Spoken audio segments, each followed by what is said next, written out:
আগের এই ক্লাসে ডিটারমিনিজম বা নিয়ন্ত্রণবাদী দৃষ্টিভঙ্গিতে আমরা দেখলাম যে মানুষের যাবতীয় কার্যকলাপ প্রকৃতি অর্থাৎ পরিবেশ, জলবায়ু এসবের দ্বারা নিয়ন্ত্রিত হয়, তাই তো। এবং সেখানে যে প্রকৃতি এবং মানুষের ইন্টারাকশনের মধ্যে বা ইন্টাররিলেশনের মধ্যে প্রকৃতি হচ্ছে সক্রিয় উপাদান এবং মানুষ হচ্ছে নিষ্ক্রিয় উপাদান, তাই দেখলাম আমরা, তাই তো।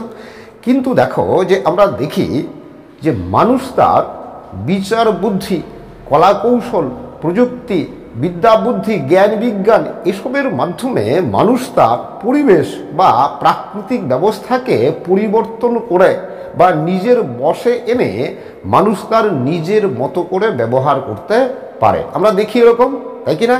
কিন্তু নিয়ন্ত্রণবাদী দৃষ্টিভঙ্গিতে কিন্তু এই বিষয়টিকে একদম গুরুত্বই দেওয়া হয়নি। যেমন মনে করো কোনো রুক্ষ শুষ্ক খরাপ্রবণ অঞ্চল, তো এই রুক্ষ শুষ্ক খরাপ্রবণ অঞ্চলে অত্যধিক উষ্ণতার জন্য নিয়ন্ত্রণবাদী ধারণা অনুযায়ী কী হবে, জীবিকার সুযোগ খুব কম থাকবে, তাই তো।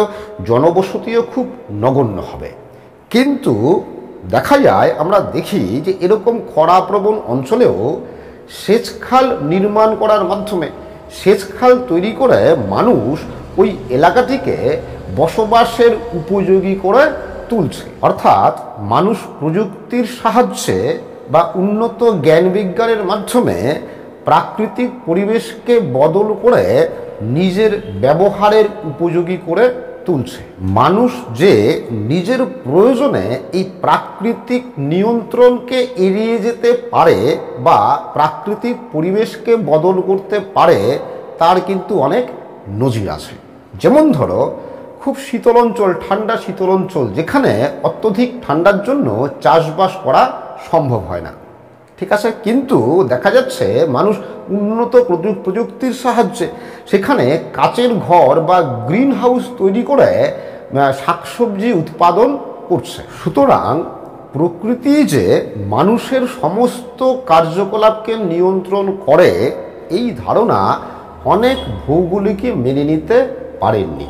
আর এভাবেই নিয়ন্ত্রণবাদী দৃষ্টিভঙ্গির বিরুদ্ধ দৃষ্টিভঙ্গি হিসাবে বা বিপরীত দৃষ্টিভঙ্গি হিসাবে এই পসিবিলিজম বা সম্ভাবনাবাদ বিকাশ লাভ করে।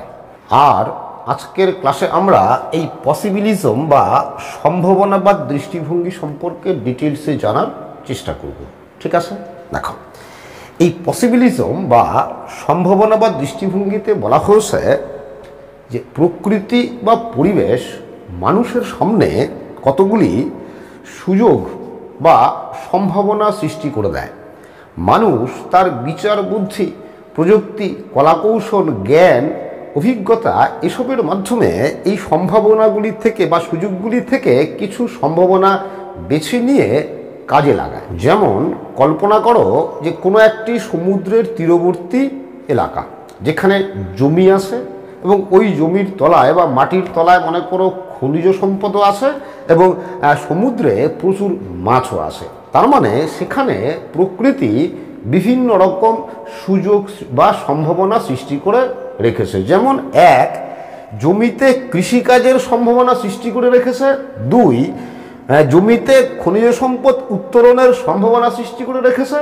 তিন, সমুদ্রে মাছ শিকারের সম্ভাবনা সৃষ্টি করে রেখেছে, তাই তো। এবার সেখানকার অধিবাসীরা জীবিকা হিসাবে এই জমিতে কৃষিকাজ করবে, না জমি থেকে খনিজ সম্পদ উত্তোলন করবে, না সমুদ্রে মাছ শিকার করবে, তা তারা তাদের পছন্দ, নিজস্ব রুচি, পছন্দ, প্রয়োজন, অভিজ্ঞতা, জ্ঞান, বুদ্ধি, কলাকৌশল অনুযায়ী নির্বাচন করবে বা বেছে নেবে। তার মানে দেখো যে প্রকৃতি এখানে নিয়ন্ত্রক নয়, তাই তো। যে মানুষ কিভাবে জীবনযাপন করবে, মানুষ কি জীবিকা গ্রহণ করবে, তা মানুষের পছন্দ, বিদ্যা বুদ্ধি, জ্ঞান, কলাকৌশল এইসব দ্বারা নিয়ন্ত্রিত হয়, তাই তো। দেখো, এই পসিবিলিজম বা এই সম্ভাবনাবাদ দৃষ্টিভঙ্গি কি নিয়ন্ত্রণবাদী বা ডিটারমিনিজম দৃষ্টিভঙ্গি থেকে কি বিপরীতধর্মী দৃষ্টিভঙ্গি।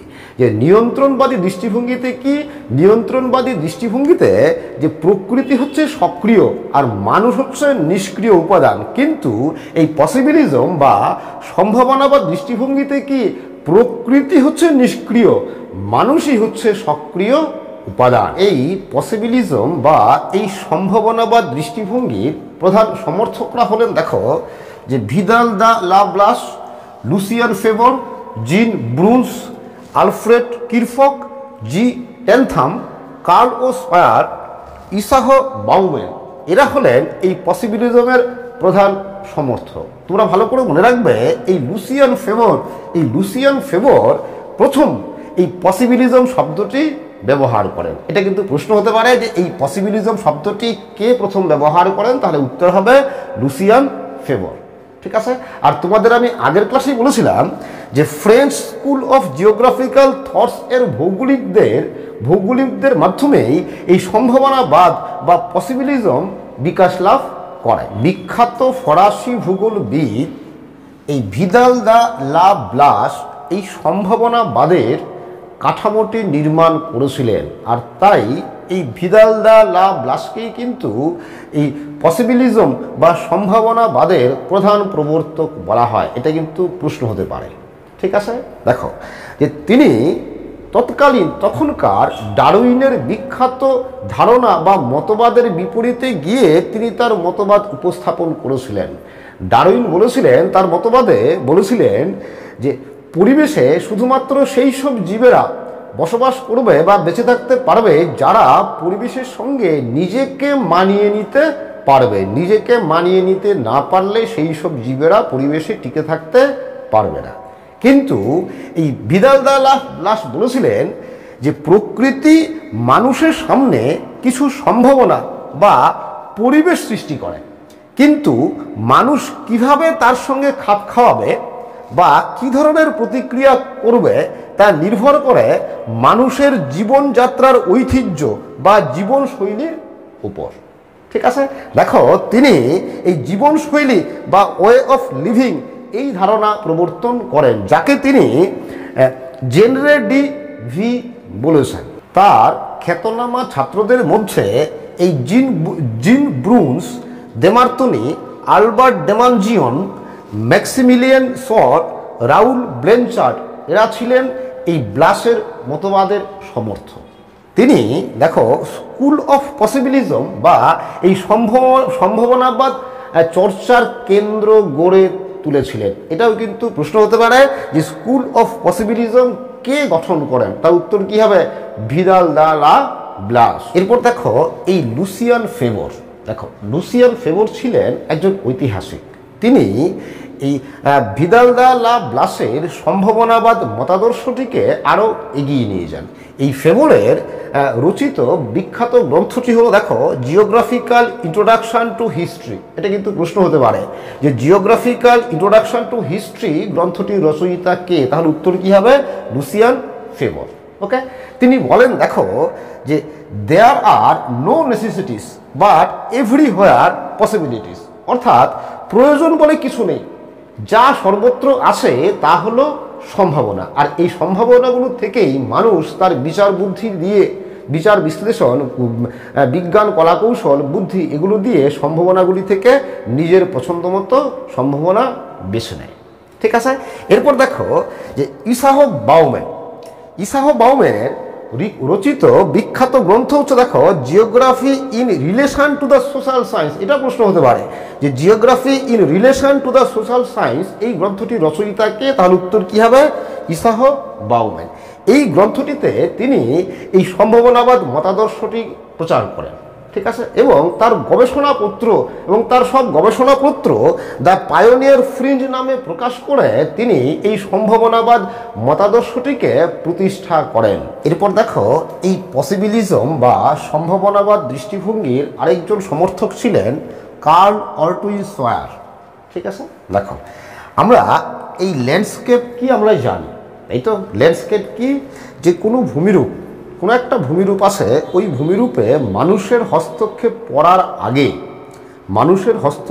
পড়ার আগে ওই ভূমিরূপের অবস্থাটাই হচ্ছে কি ল্যান্ডস্কেপ, তাই তো।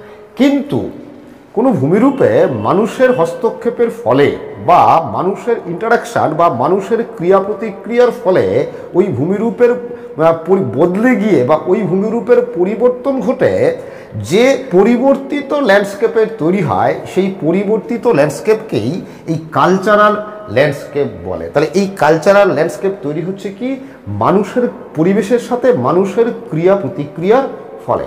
ঠিক আছে। তো এই কালচারাল ল্যান্ডস্কেপ এই শব্দটি প্রথম ব্যবহার করেন ভূগোলবিদ অটো স্লুচার। কার্ল ও সয়ার বলেন যে মানুষ তার বিভিন্ন সাংস্কৃতিক কার্যকলাপের মাধ্যমে পরিবেশের সঙ্গে ক্রিয়া প্রতিক্রিয়া করে এই কালচারাল ল্যান্ডস্কেপ বা সাংস্কৃতিক ভূদৃশ্য সৃষ্টি করে। তার রচিত বিখ্যাত গ্রন্থটি হলো, দেখো, যে দ্য মরফোলজি অফ ল্যান্ডস্কেপ। এটাও প্রশ্ন হতে পারে যে দ্য মরফোলজি অফ ল্যান্ডস্কেপ গ্রন্থটির রচয়িতা কে? তার উত্তর কি হবে? Carl O Sauer. দেখো, এই গ্রন্থে তিনি বলেছেন যে man is the latest agent in the fashioning of the landscape. ঠিক আছে, অর্থাৎ যে মানুষই হচ্ছে ভূপৃষ্ঠের পরিবর্তন সাধনের আধুনিকতম মাধ্যম। তো এই উক্তিটা দিয়েও কিন্তু প্রশ্ন হতে পারে যে man is the latest agent in the fashioning of the landscape. এই উক্তিটি কার? তাহলে এই উক্তিটি হচ্ছে কার? Curl and swear. ঠিক আছে। দেখো, তিনি স্কুল অফ কালচারাল জিওগ্রাফি বা সাংস্কৃতিক ভূগোল গোষ্ঠী স্থাপন করেন। বুঝা গেল? তো আজকের ক্লাস আমি এখানেই শেষ করছি। আশা করি তোমরা বুঝতে পেরেছো। তোমরা সবাই ভালো থাকবে, সুস্থ থাকবে। আবার দেখা হবে পরে।